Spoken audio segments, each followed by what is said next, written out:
जी चाहता है कि आग लगाकर दिल को खुद कहीं दूर खड़ा होकर तमाशा देखूं। वो फरिश्ते भी बुरा लिखते रहे जिन्हें कांधों पर बिठाए रखा।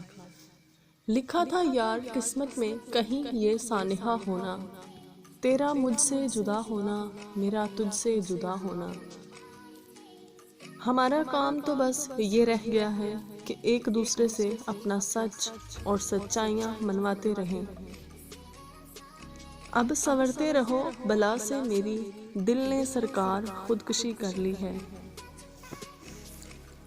दिल चाहता है इश्क को रद्द करें, तुझको भूल जाएं यानी हद करें। एक ही फन तो हमने सीखा है, जिससे मिलिए उसे खफा कीजिए। कौन है ये मेरी मैयत पे सफ़े मातम बिछाए हुए, हो गई हो अगर अदाकारी तो उठो दफनाओ मुझे। अपनी खुशी के लिए किसी दूसरे की खुशी खाक में मत मिलाओ, तुम्हारी वो खुशी बेकार है जिसके पीछे किसी के आंसू हो। कभी कभी दिल के सुकून के लिए सारा जहां नहीं, वो एक शख्स काफ़ी होता है जिसके बगैर रहा नहीं जाता।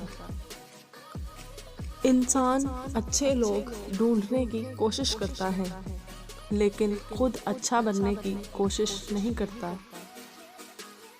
हम वहीं तक अच्छे होते हैं जहां तक दूसरों के मयार के मुताबिक होते हैं। खामोशी की भी एक हसीन दुनिया होती है, और उस हसीन दुनिया में कदम रखकर इंसान अपने रब को पा लेता है।